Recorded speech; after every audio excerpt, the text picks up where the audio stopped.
Hello guys, CUSAT കാറ്റ് 2025ലേക്കുള്ള registration ആരംഭിച്ചിട്ടുണ്ട്.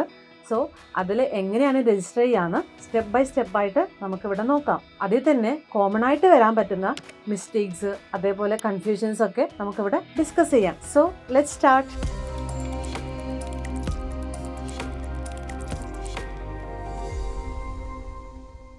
First നമ്മൾ കുസാറ്റിൻ്റെ ഒഫീഷ്യൽ വെബ്സൈറ്റായ admissions.kusat.ac.in പോവാം. അപ്പം അതിൽ കുസാറ്റിൻ്റെ ഒഫീഷ്യൽ വെബ്സൈറ്റ് ഓപ്പൺ ആയിട്ട് വരും. അതിൽ നമുക്ക് ലെഫ്റ്റ് സൈഡായിട്ട് അപ്ലൈ ഹിയർ എന്നുള്ള ഒരു ഓപ്ഷൻ, അക്കാദമിക് അഡ്മിഷൻ 2025 എന്നുള്ള ഒരു ബോക്സ് കാണാം. അതിൽ അപ്ലൈ ഹിയർ എന്നുള്ള ഒരു ഓപ്ഷൻ ഉണ്ടാകും. അതേപോലെ പ്രോസ്പെക്ടസ് 2025 കാണാം. അതിൽ പ്രോസ്പെക്ടസ് 2025 നമ്മൾ സെലക്ട് ചെയ്യാം. അതിൽ 5th പേജിൽ നമുക്ക് കോണ്ടന്റ് കാണാം.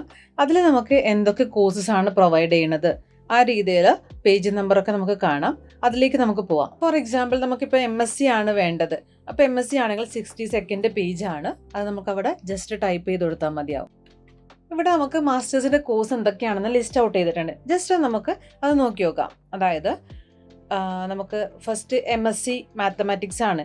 അവിടെ ഡീറ്റെയിൽ ആയിട്ട് എന്തൊക്കെയാണ് ക്വാളിഫിക്കേഷൻ വരുന്നത്, എത്ര മാർക്ക് സ്കോർ ചെയ്യണം, കാര്യങ്ങളൊക്കെ PSCക്ക് എത്ര മാർക്ക് സ്കോർ ചെയ്യണം, കാര്യങ്ങളൊക്കെ ഡീറ്റെയിൽ ആയിട്ട് കൊടുത്തിട്ടുണ്ട്. അതൊക്കെ ഒന്ന് ജസ്റ്റ് വായിച്ച് നോക്കാം. പിന്നെ വരുന്നത് സീറ്റ്സ് അവൈലബിലിറ്റി, അതായത് കാറ്റഗറൈസ് ആയിട്ട് എത്രത്തോളം സീറ്റ്സ് വരുന്നുണ്ട്, കാര്യങ്ങളൊക്കെ ഡീറ്റെയിൽ ആയിട്ട് കൊടുത്തിട്ടുണ്ട്. പിന്നെ ടെസ്റ്റ് കോഡ്, നമ്മൾക്ക് ഇവിടെ മാത്സിൻ്റെ ടെസ്റ്റ് കോഡ് വരുന്നത് 612 ആണ്. നമുക്ക് നെക്സ്റ്റ് ടെസ്റ്റ് കോഡ് നോക്കാം. ഫിസിക്സിൻ്റെ ടെസ്റ്റ് കോഡ് വരുന്നത് 613 ആണ്. അതേപോലെ കെമിസ്ട്രിയുടെ ടെസ്റ്റ് കോഡ് വരുന്നത് 604 ആണ്. ദെൻ നമുക്ക് നെക്സ്റ്റ് സ്റ്റാറ്റിസ്റ്റിക്സ് ആണ് വരുന്നത്. അതിൻ്റെ ടെസ്റ്റ് കോഡ് നമുക്ക് വരുന്നത് 612 ഓർ 614 ആണ്. അതായത് നമുക്ക് ചില സബ്ജക്റ്റുകളിൽ സെയിം ടെസ്റ്റ് കോഡുകൾ അവിടെ നമുക്ക് കാണാം. അതായത് നമുക്കിപ്പോൾ മാത്സിനാണെങ്കിൽ 612 ആണ് നമ്മൾ ഓൾറെഡി ടെസ്റ്റ് കോഡ് വായിച്ചിട്ടുണ്ടായിരുന്നത്. സെയിം തന്നെയാണ് നമുക്ക് സ്റ്റാറ്റിസ്റ്റിക്സിനും വരുന്നത് ഇവിടെ. അപ്പോൾ ഇതൊന്ന് ഡീറ്റെയിൽ ആയിട്ട് വായിച്ച് നോക്കാം. ദെൻ നമുക്ക് ആപ്ലിക്കേഷൻ പ്രൊസീജിയറിലേക്ക് പോവാം. അവിടെ നമുക്ക് ലെഫ്റ്റ് സൈഡിൽ അപ്ലൈ ഹിയർ എന്നുള്ള ബട്ടണിലേക്ക് ക്ലിക്ക് ചെയ്യാം. അവിടെ നമുക്ക് ആപ്ലിക്കേഷൻ ഫോമിലേക്കുള്ള വിൻഡോ ഓപ്പൺ ആയിട്ട് കിട്ടും. അതിൽ നെയിം കൊടുക്കുക. അതായത് ആധാർ കാർഡിൽ എങ്ങനെയാണോ നെയിം ഉള്ളത് അതേ സെയിം നെയിം കൊടുക്കണം. Okay. Then mobile number, confirm mobile number, അത്രയും ഡീറ്റെയിൽസ് കൊടുക്കുക. ദെൻ ഇമെയിൽ ID കൊടുക്കുക, അതും കൺഫേം ചെയ്യുക. ദെൻ നമുക്ക് ലാസ്റ്റിലേക്ക് ക്യാപ്ചയും കൂടെ കൊടുത്തിട്ട് സബ്മിറ്റിലേക്ക് പോവാം. അത്രയും ഡീറ്റെയിൽസ് കൊടുത്തിട്ടുണ്ട്.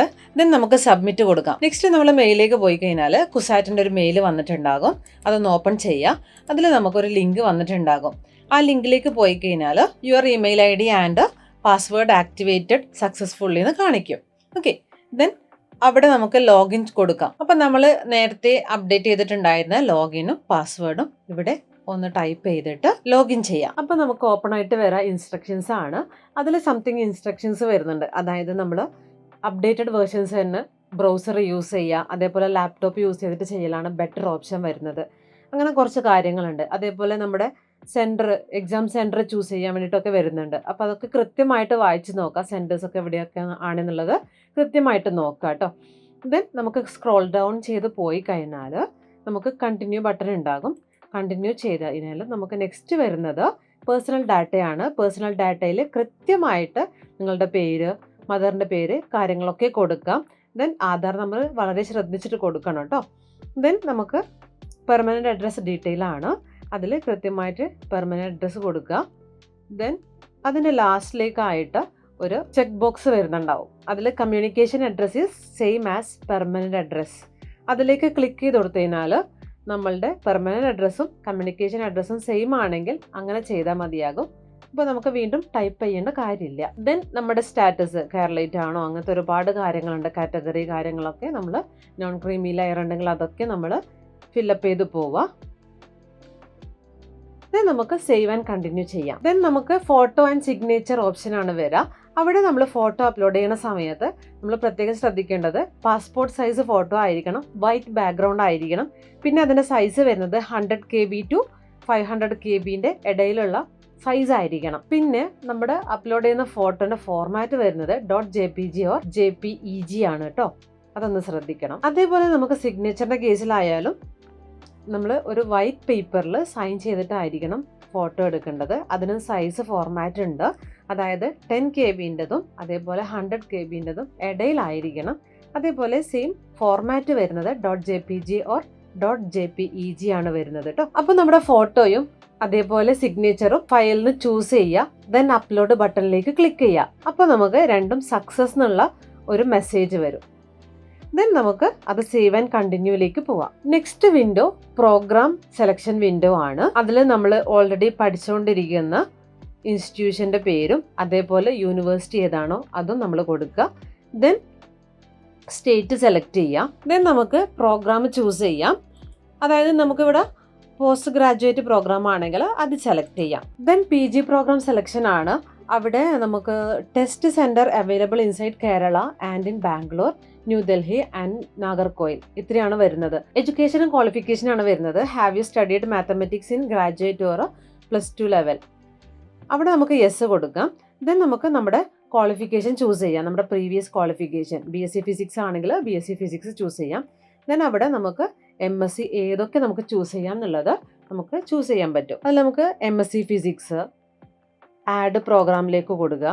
ദെൻ നമുക്ക് മറൈൻ ജിയോഗ്രഫി ആണെങ്കിൽ അത് കൊടുക്കാം, ആഡ് പ്രോഗ്രാമിലേക്ക് കൊടുക്കുക. ദെൻ നെക്സ്റ്റ് നമുക്ക് സെലക്ട് ചെയ്യുക. MSc മെട്രോളജി കൊടുക്കാം, ആഡ് പ്രോഗ്രാമിലേക്ക് കൊടുക്കുക. ദെൻ നെക്സ്റ്റ് ഉള്ള നോട്ടൊക്കെ ഡീറ്റെയിൽ ആയിട്ടൊന്ന് വായിച്ച് നോക്കുക. നെക്സ്റ്റ് നമുക്ക് ലാസ്റ്റ് വരുന്നത് are you interested in PG AIQ seat. ഇതിനെക്കുറിച്ചൊക്കെ നമുക്ക് കൃത്യമായിട്ട് പ്രോസ്പെക്ടസിൽ അവൈലബിൾ ആയിരിക്കും. അത് കൃത്യമായിട്ട് നിങ്ങൾ വായിച്ച് നോക്കണം കേട്ടോ. ദെൻ അതിൽ നമുക്ക് യെസ് ഓർ നോ കൊടുത്തിട്ട് കൺഫേം പ്രോഗ്രാം ചെയ്യാം. അവിടെ നമുക്ക് കൺഫേം പ്രോഗ്രാംസിനെ ലിസ്റ്റ് ചെയ്തിട്ട് കാണാം. അതായത് MSc metrology, MSc marine geography, MSc physics ഇതൊക്കെയും വന്നിട്ടുണ്ട്. നമ്മൾ സെലക്ട് ചെയ്ത ഒക്കെയും വന്നിട്ടുണ്ട്. ദെൻ അവിടെ ടെസ്റ്റ് കോഡും കൂടെ വന്നിട്ടുണ്ട് 613. നെക്സ്റ്റ് അവിടെ കൺഫേം ടെസ്റ്റ് കൊടുക്കാം. സക്സസ്ഫുള്ളി സെലക്ടഡ് എന്നുള്ളടത്ത് ഓക്കെയും കൊടുക്കാം. ദെൻ ലാസ്റ്റ് ആയിട്ട് I have applied for the programs for which I am eligible per CUSAT prospectus. അതിലും ഒന്ന് ക്ലിക്ക് ചെയ്തിട്ട് സേവ് ആൻഡ് കണ്ടിന്യൂ കൊടുക്കുക. നെക്സ്റ്റ് ഇവിടെ ഷോർട്ട് പ്രിവ്യൂസ് ആയിരിക്കും കാണാം. നമ്മൾ കൊടുത്ത ഡീറ്റെയിൽസ് ഒക്കെ കറക്റ്റ് ആണോ എന്ന് ചെക്ക് ചെയ്ത് നോക്കുക.